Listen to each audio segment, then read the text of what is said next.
چون معمول در همین ساعت خبرگزاری‌های رادیو آزادی رو پیشنهاد شما میکنیم. شعله گلخوجه هستم و در 15 دقیقه دیگر همراهتان در برنامه امروز 16 می این موضوع را داریم. 17 می ماه رمضان شروع می شود. شهرداری دوشنبه میگوید به بالوروی نرخ‌ها در بازارها اجازت نمیدهد، اما از حالا گوشت قیمت و کمچین شده است. نیروهای افغانستان طالبان را از مرکز ولایت فراه بیرون کردند. به هنگام درگیری هر دو جانب تلفات جانی داشتند. پلیس در خیابان مرکزی شهر دوشنبه شورشگران را پراکنده کرد. صحنه‌سازی تظاهرات ساکنان را به تشویش انداخت. زنها айхонаҳошон буромаданд аги таҳзаҷӣ вори чихед ки пулму тисакон ба ҳамин ҳолат ба мара фарёд карданд, гуфтанд чӣ гап аст? ба ма давидем рафтем борон зади сабаб рафтем ки хеле машроф кардем. فردا در تاجیکستان ماه شریف رمضان فرا میرسد. در استانه این ماه شهرداری دوشنبه میگوید برای پیشگیری از گران شدن نرخ‌ها اقدام‌های جدی را روی دست گرفته است.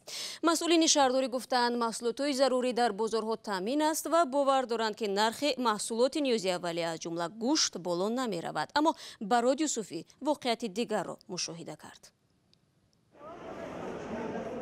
یک روز قبل از فرارسی ماه مبارک رمضان در اکثر بازارهای غذایی شهر دوشنبه قیمت گوشت بالا رفت و کمچین شده است.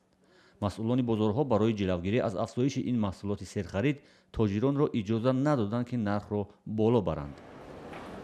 نرخ با بالوروی راه داد که این از طرف کارمندان ماموریت منع کرده شد فروش. از ما گوشت روزی یک نرخ 1 کیلوگرم گوشت باشد از 33 سومون تا 36 سومون معین کرده شد. از سببی که فروشنده‌های محصولات گوشت رو نرخ شد تا بالا 40 سومون 38 سومون فروختن، ما فروشی او را منع کردیم.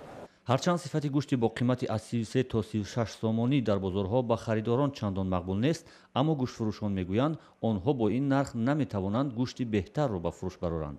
سببش که بازارات اوجه گو قیمت شد. این سال بارون کم شد و حسابی همین گوسفند چولده خرابه، بازارات مال فاربین کمه، برای همین گو کم تر وای کداگی قیمتر شدگی.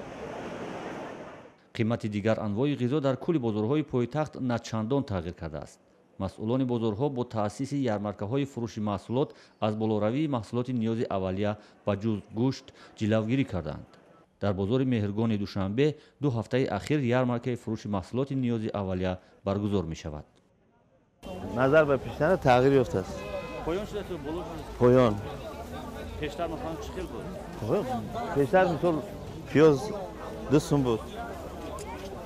مثلا کارشکا 3 سوم بود.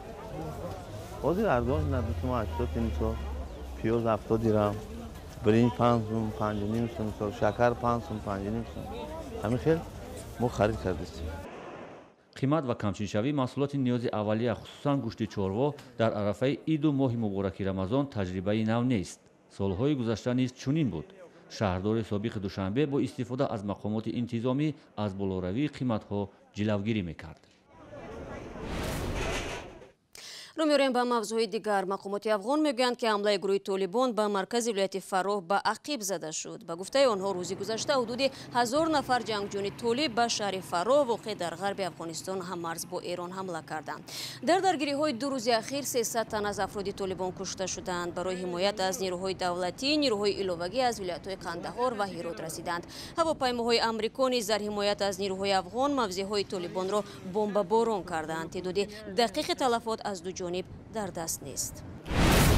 برمیگردیم به تاجیکستان. داد و فریاد ازدحام و تلاش ماموران پلیس مسلح برای پراکنده کردن شورشگران. چون این صحنه نیمه شب 13 می ساکنان خیابان مرکزی شهر دوشنبه را به تشویش آورد.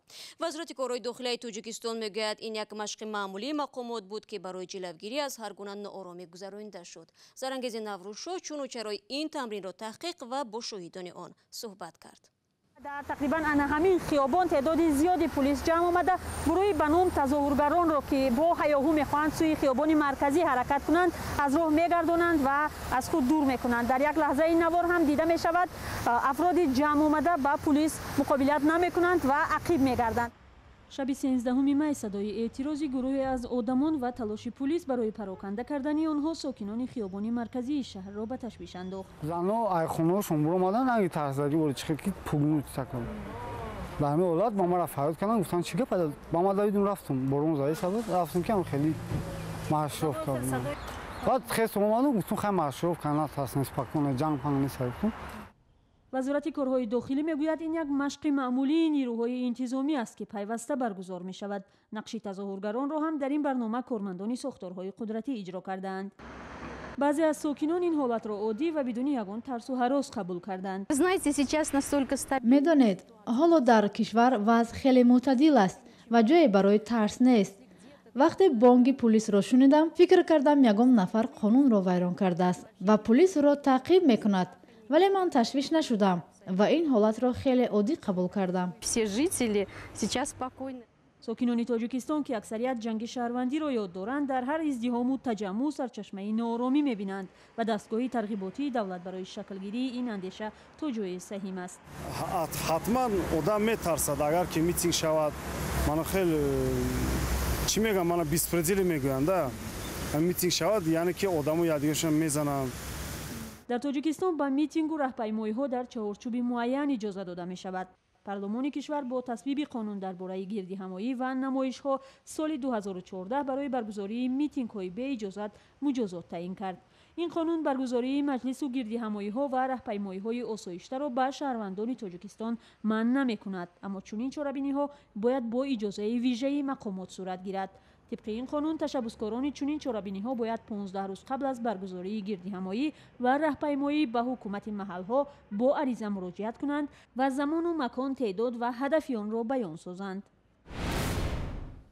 شما برنامه خبری رادیو آزادی را تماشا دارید. با گذشت بیش از 12 سال دیروز نخستین اتوبوس از پایتخت ازبکستان با مسافران به شمال تاجیکستان آمد.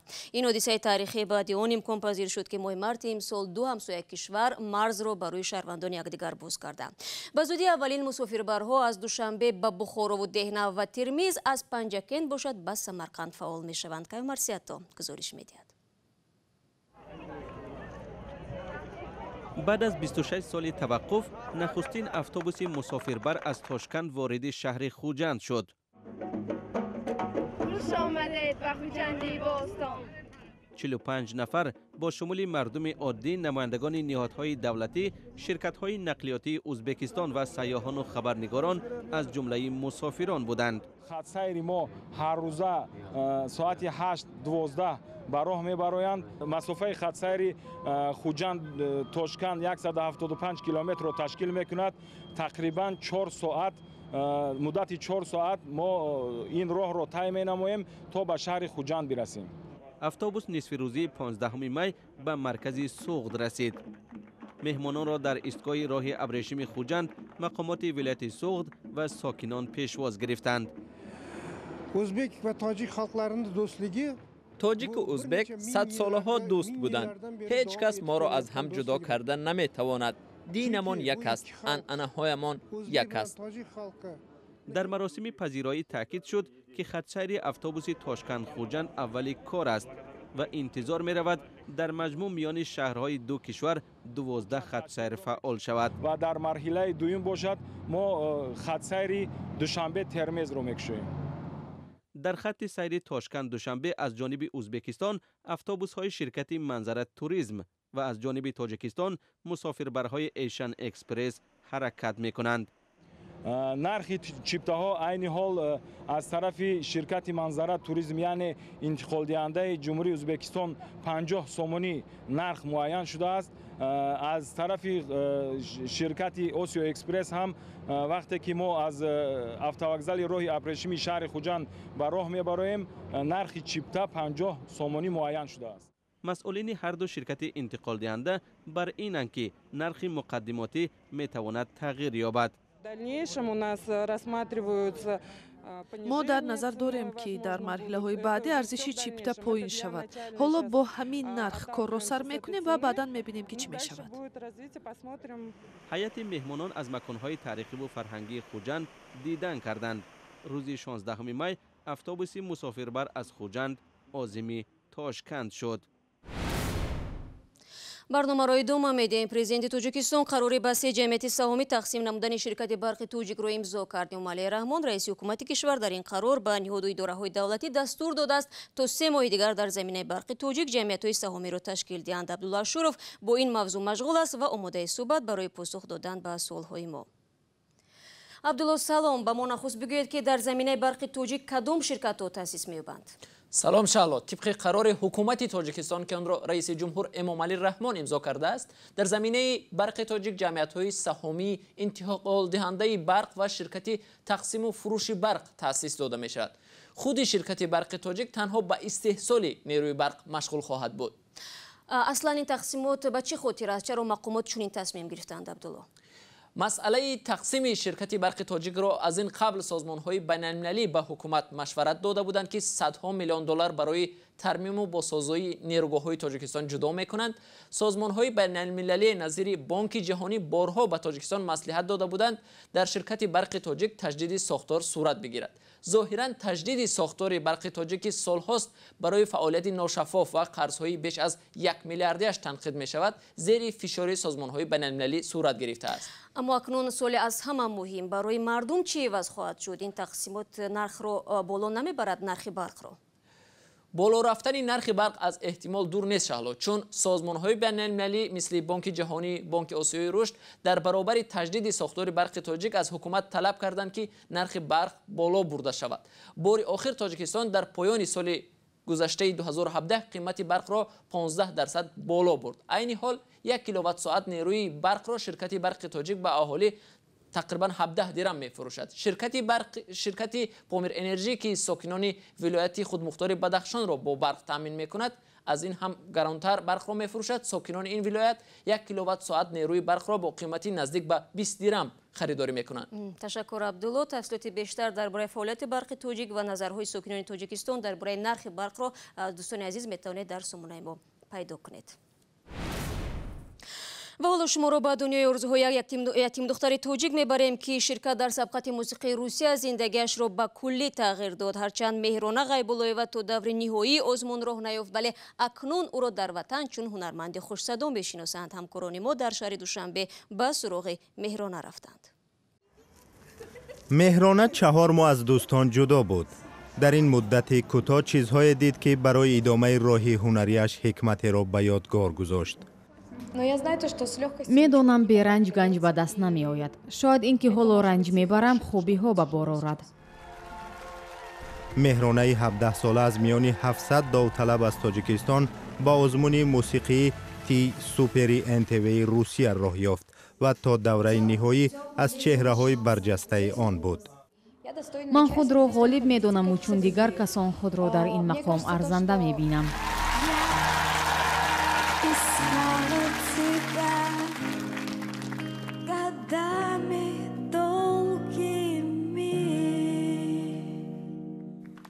дар даври ниҳоӣ доварон ба ҳунарнамоияш баҳои мусбат надоданд ва аз озмун хориҷ шуд. ҷунайдулло Хоҷаев устоди Меҳрона дар коллеҷи санъатӣ ба номи Аҳмад Бобоқулов лаҳзаи нокомии шогирдашро тамошо мекард. жанре ки Меҳрона ки нагузашт бениҳоят жанре яъне ки мушкил аст. бисёртар сароянда худшон ҳис мекунанд, яъне як равиши худашонро доранд. ба бевосита ба Меҳрона ҳамин чиз муяссар нашуд. Меҳрона 7 сола буд ки модарашро саратон бурд. баъди чанд сол падараш фавтид ва ӯву хоҳараш ятим монданд. ростӣ фоҷиаангез буд, чунки ба сарҷамӣ ва оила одат карда якбора аз ҳамаи он маҳрум бимонӣ, эҳсоси танҳоӣ ва бекасӣ мекунӣ, дил фарёд мезанад. рӯзи ту ба гирья кардан мегузарад, мебинӣ азизон пешат нестанд ва пушту паноҳе надорӣ. ин сахт буд. баъди озмуни мусиқӣ дар Москав нигоҳи атрофиён ба ӯ тағйир ёфт ва ҳоло кӯшиш дорад мақоми кунуниашро дарк кунад. ба қарибӣ дар толори ҳаёт тарона хондам. ман лаҳзаи худро ситораи ҳунар эҳсос кардам. болои гилеми қирмиз рафтам. ما هم در نوبت خود امید می‌بندیم که در کتاب زندگی پرماجرای مهرانه واقعا هم صحیفه تازه باز شده و پیروزی‌های بیشتر او را در پیش باشد. برنامه امروزی ما انجام یافت. اگر میل دریافت خبر و گزارش‌های بیشتر را دارید پس به سامانه ما و آزادی ویدیو یوتیوب بروید. من فردا شما را با خبرهای نو منتظرم.